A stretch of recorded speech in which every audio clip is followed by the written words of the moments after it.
Hi again, I'm Joe Connolly with another small business success story brought to you by Dime Community Bank. There are endless new business ideas. It's amazing what people come up with. I want you to meet Dave Benson, who had a great business idea and also came up with a great business name. His business is called SuperQuickQuestion. How's that for getting your attention? Dave, tell us what SuperQuickQuestion does. Hey, Joe. Super Quick Question is a virtual meet and greet platform. It's an online fan engagement tool that's used to connect fans and athletes and fans and celebrities live and one-on-one in a way that heretofore has been unavailable to fans, athletes, brands, and teams. So who are your clients? Who are your paying customers? Our paying customers are varied, actually, which is a good thing for us. We have some professional sports teams that are using us to reward their season ticket holders and contest winners. So our biggest client is actually Monumental Sports, which owns the Washington Mystics, Wizards, and Capitals. And they use us to reward season ticket holders and fan incentives for contests and things like that. And then we have a few European soccer teams that use us, and they use us for the same purposes as well as to drive sponsorship revenue. So What is the experience that you deliver to them that they use to reward their fans? well, it's just like if you rode in an elevator with your hero, right? If one of your fans were to be lucky enough to end up in an elevator with you, they would have a private 1-minute conversation with you where they could ask you whatever they wanted. And it differs from the one-to-many offerings that are out there or the asynchronous recorded offerings that are out there. You actually get a moment of pure focus between the two parties, which is so rare these days. So if you meet Aaron Judge in an elevator, you would say, "Hey, I love you. What's it like to play to the Yankees?" Yeah, Is that an example of what you let fans ask players? it's a great example. And really, it gets hyper specific, where the Aaron Judge example would be I've got two kids who are little leaguers, and I want them to have a little more plate discipline, right? I want them to stop swinging at bad pitches. What would you advise? And then to be able to get that answer directly from Aaron Judge for my kids, for me to then, as a little league coach, to be able to tell the kids, that's a really rare and unique experience. This is unbelievable. I didn't realize these details. I didn't, Neil, That is such a great idea, Dave. I mean, even an elevator pitch to Joe Connolly sounds interesting. Yeah. What was the idea behind this? I mean, that's just an incredible thought there.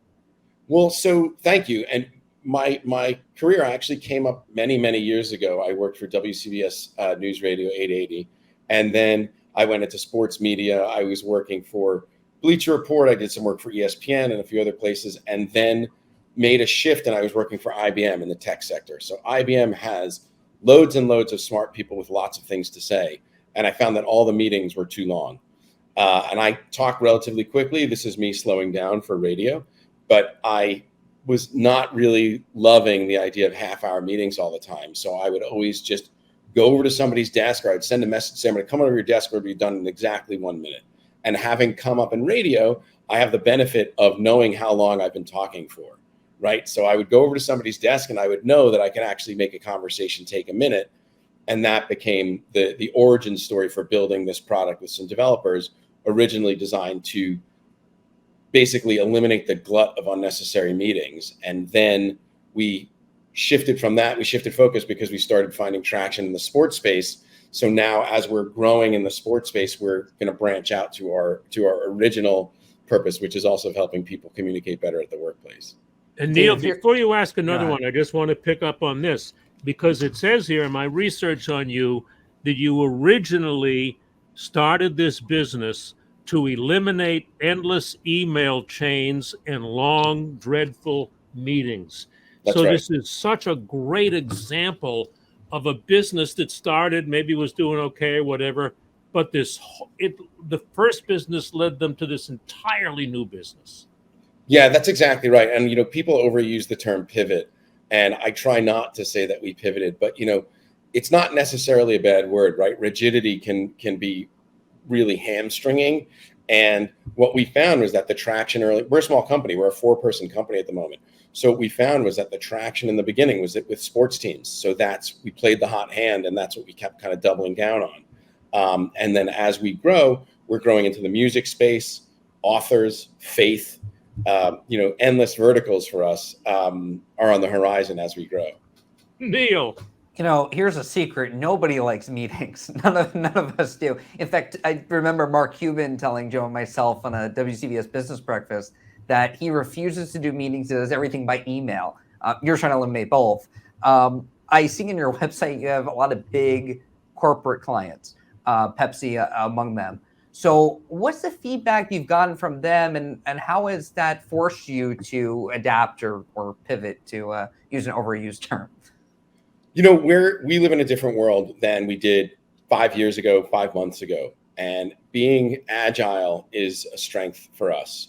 So we like to listen to what we're being told by our users. And we're really, really candid about our size as a strength. So we are a jet ski versus a battleship. So when somebody does tell us, what would be great is if you could alter it slightly like this, or alter slightly like that, we can take that feedback on board and decide if it's something that we actually want to do, as opposed to just filing it with the millions of others of ideas that we have. But we like to think that we fit into other suites of tools. So in other words, like for a sports team, there are many, many ways that they are going to try to connect their fans. We're not telling them to dump their social media accounts. We're not trying to tell them to dump their, in-person events. But this is something for the fans that can't get to the events, or this is something for the fans that want something a little bit more special than being one of 10,000 people listening to somebody speak, quote unquote, live on a streaming platform. And then this idea is so great. I just see one thing that parents might be wondering, and I don't know how easy it'll be.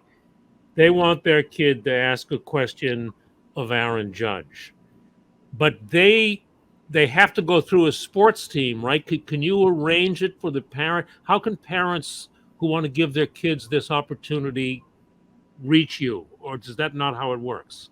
It's not how it works yet. So my next call after you all is actually with an agency that represents a bunch of retired Hall of Fame football players. And so his idea, the agent at the agency, is to make this offering specific to them. And they can then host their own events, where the way it would work is a former superstar Jets defensive back will host an event that could be sponsored by Dime Savings Bank or anybody for that matter. And then through that sponsorship, he will then offer this to the fans for free, because we think that fans shouldn't have to pay for this experience, right? It's the equivalent of if you walked up to Aaron Judge in the street and you said, "Hey, can I ask you a question?" He said, "Sure, give me $50." It sort of diminishes the genuineness of the experience. So what would happen is these athletes would then have their own events sponsored by your brand here, and then it gets offered out to customers of that brand, or through a sweepstakes, a contest, VIPs, or however they want to do it. And then they select 40 or so fans that Aaron Judge, to use the same example, would be able to talk to over the span of an hour. One at a time, they each one get a private minute of his time. This is great. Don't you think so, Neil? I think that's fantastic. I wish I had that opportunity to ask a quick question to Mike Piazza, who's my favorite player growing up. And I wish really cool. I had known you when you worked at WCBS. I would have gone off with you in this idea. So, Dave, what is your website, and can people find you on LinkedIn? Yes, SuperQuickQuestion.com, and I use LinkedIn as much as a human can possibly use LinkedIn. I think I have 5 LinkedIn tabs open at the moment. Worse than me. What a great story. Thanks. And Joe, I'll tell you something. At one of the small business breakfasts, you can take some credit for this idea. I remember you were doing your Q&A, and somebody said that they were sending out flyers, mailers for a garbage can company. They had produced some new kind of sterile garbage. And you said in the moment, "Here's a flyer we want you to throw away." And it was a great little tag that you thought up. And I hope that person took the idea and ran with it.